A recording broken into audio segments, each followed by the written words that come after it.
अच्छा हॉस्पिटल है, उठाइए शटर, फिर हम रुकते हैं। हम केजरीवाल की तरह नहीं है।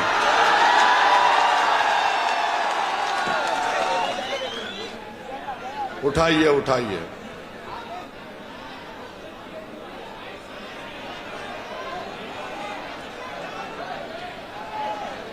बोले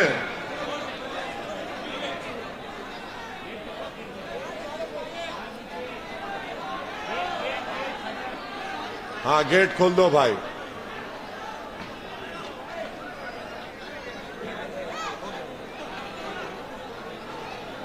ओके, यू आर हैप्पी?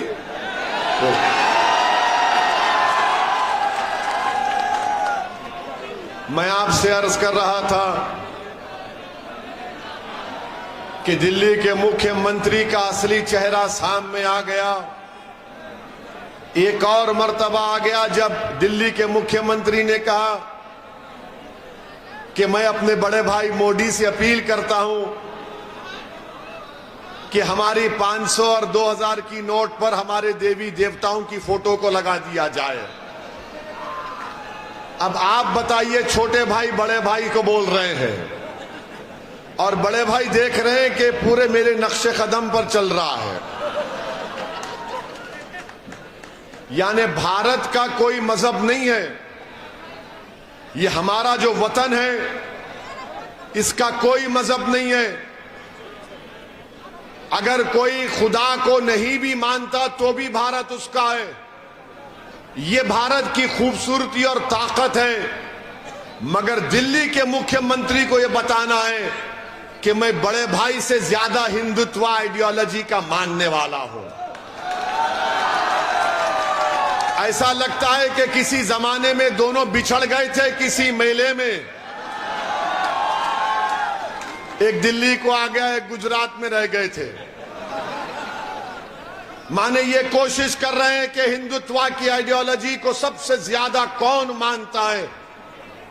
ये जो आपका दिल्ली का मुख्यमंत्री है, ये 2013 का मोदी है। याद रखो आप मेरी इस बात को।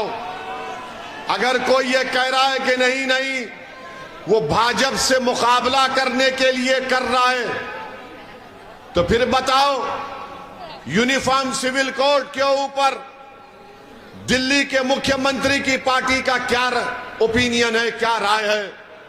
मैं यूनिफॉर्म सिविल कोड का खिलाफ हूं। इसलिए खिलाफ हूं कि भारत के संविधान में, आइन में आर्टिकल 29 है, 29 है, राइट टू कल्चर एक अनफेटर्ड फंडामेंटल राइट है। और यूनिफॉर्म सिविल कोड की बात भारत के प्रधानमंत्री वजीर आजम मोदी करके ये चाहते ये हैं कि हमसे हमारी तहजीब को छीन लिया जाए। हमारी तहजीब हमारे मदरसे हैं, हमारी तहजीब मसाजिद हैं, हमारी तहजीब हमारा हिजाब बुर्का और हमारी दाढ़ी है, हमारी तहजीब हमारी किताब है, हमारी तहजीब हर चीज है। जो बीजेपी हमारी तहजीब को खींचना चाहती है यूनिफॉर्म सिविल कोड के नाम पर, तो ये केजरीवाल यूनिफॉर्म सिविल कोड के बारे में एक लफ्ज भी नहीं बोलता है, एक लफ्ज भी नहीं बोलता है। और जो लोग ये कहते नहीं इसमें हिकमत है, अच्छा हिकमत है तो ये बताओ बिल्किस बानो के ऊपर केजरीवाल क्यों नहीं बोलता? बिल्किस बानो के ऊपर केजरीवाल क्यों नहीं बोलता? बिल्किस बानो तो सिर्फ मुसलमानों का मसला नहीं है। और अगर कोई नहीं जानता बिल्किस बानो कौन है, तो बिल्किस बानो को 2002 में 6 महीने की प्रेग्नेंट थी, 3 साल की बेटी थी, साथ में अपने खानदान के 7 या 8 लोग थे। बिल्किस बानो को प्रेग्नेंट होते हुए जालिमों ने उसका रेप, अस्मत रेजी की, उसके बाद उसकी मां का रेप किया और खानदान वालों का रेप किया, उसके बाद उनका कत्ल किया और एक मां के सामने 3 साल की बेटी का सर लेकर पत्थर पर मारकर उस बेटी का कत्ल कर दिया। वो बिल्किस बानो है जिसका मुकदमा मुंबई में चला, और वो बिल्किस बानो पर जुल्म करने वालों को नरेंद्र मोदी की सरकार 15 अगस्त को, जब हम आजादी का अमृत उत्सव मना रहे थे, हमारे मुजाहिदीन आजादी को खिराज अकीदत पेश कर रहे थे, तो बीजेपी के नरेंद्र मोदी और अमित शाह ने गांधी को खिराज अकीदत पेश नहीं किया, मौलाना आजाद को खिराज अकीदत पेश नहीं किया, अल्लामा फजल खैराबादी को खिराज अकीदत पेश नहीं किया, महमूदुल हसन को खिराज अकीदत पेश नहीं किया। मोदी और अमित शाह ने बिल्किस बानो के रेपिस्ट को, उसके बेटी के कातिलों के खिराज अकीदत पेश किया और उनको जेल से रिहा करवाया। मैं आज भी पूछ रहा हूं, बताओ केजरीवाल, बिल्किस बानो के बारे में तुम्हारी क्या राय है? बोलो, बिल्किस बानो के बारे में तुम्हारी राय क्या है? दिल्ली के डिप्टी चीफ मिनिस्टर से पूछा गया, तो उन्हें पूछा गया बिल्किस बानो के ऊपर, तो कहा हम स्कूल बनाते हैं। पूछा गया बिल्किस बानो का रेप हुआ, तो उसने कहा हम टीचर देते हैं। अगर बिल्किस बानो की बेटी जिंदा होती तो शायद वो जामे मिलिया यूनिवर्सिटी में अभी पढ़ती रहती होगी। इंसाफ जब तक मजलूमों से नहीं होगा, दुनिया में अमन कायम नहीं हो सकता। इंसाफ सबसे होना चाहिए, किसी मजहब का हो, किसी जात का हो। ये आपका दिल्ली के मुख्यमंत्री का चेहरा है कि नोट पर ये फोटो लगा दो, गांधी की भी फोटो रखो और ये फोटो भी रखो। अरे तू गांधी के पैगाम को नहीं समझा। यूनिफॉर्म सिविल कोड पर 0, बिल्किस बानो पर खामोशी, मगर बार बार ये बोलते हैं कि नहीं नहीं, इनके जो चमचे हैं जो ओखला में फिरते हैं, ये जो केजरीवाल छोटा रिचार्ज के चमचे हैं, वो बोलते हैं कि नहीं नहीं ऐसा नहीं है, भाजपा को हराना है। मेरे भाई, अंधेरे का अंधेरे से मुकाबला नहीं होता, जुल्म का जुल्म से मुकाबला नहीं होता, अंधेरे का मुकाबला रोशनी से होता है, जहालत का मुकाबला इल्म से होता है। अगर कोई चापलूसी करता है और ये कहता है कि नहीं नहीं मैं केजरीवाल का भक्त हूं, तो तुम केजरीवाल के भी भक्त हो और मोदी के भी भक्त हो तुम लोग, क्योंकि दोनों में कोई फर्क नहीं है, दोनों में कोई फर्क नहीं है।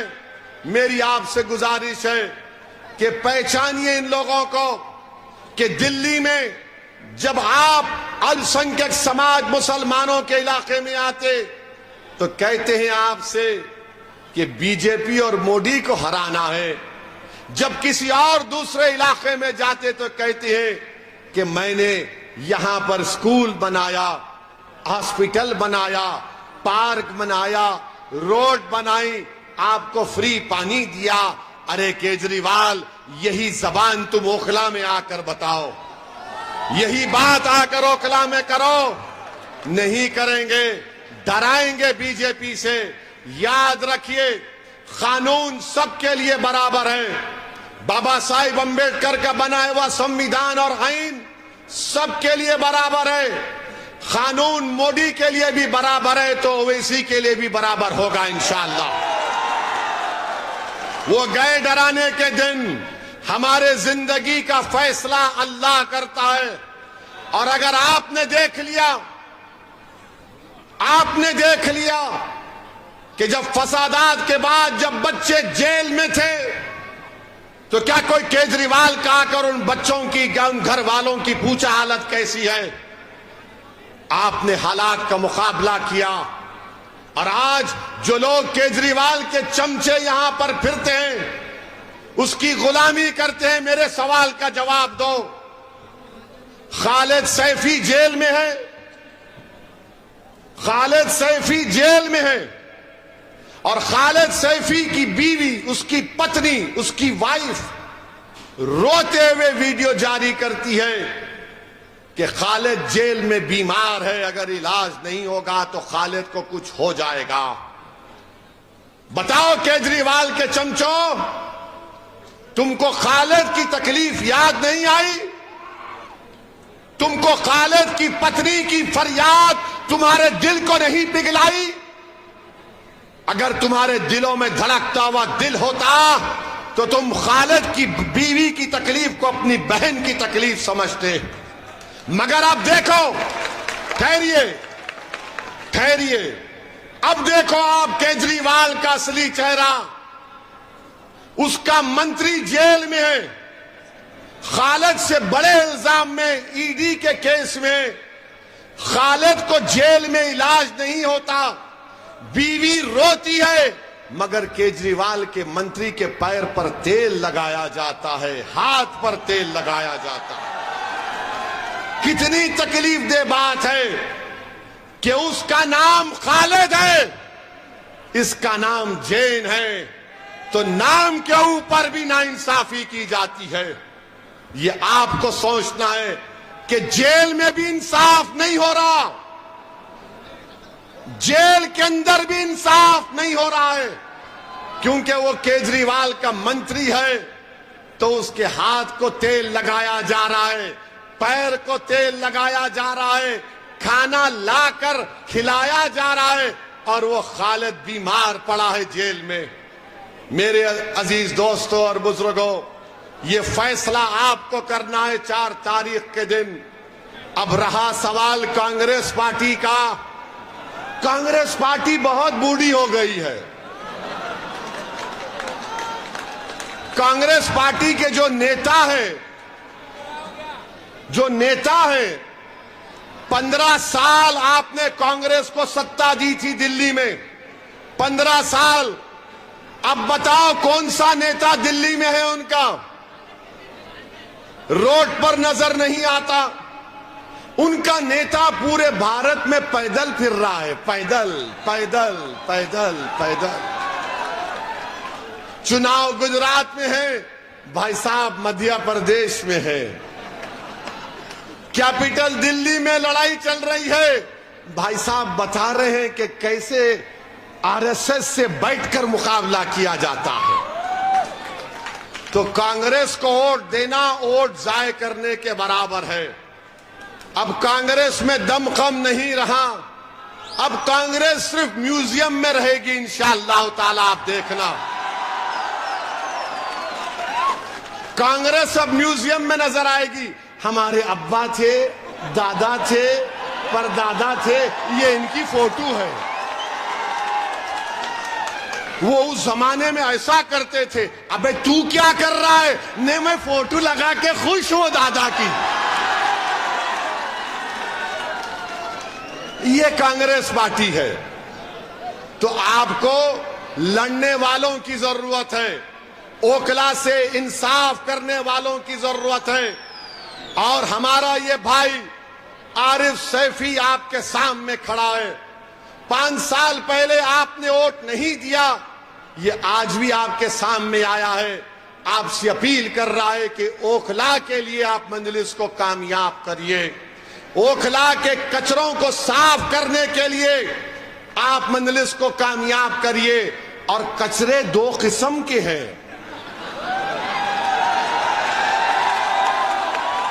कचरा 2 किस्म का होता है, 2 type, 1 political garbage, 1 actual garbage.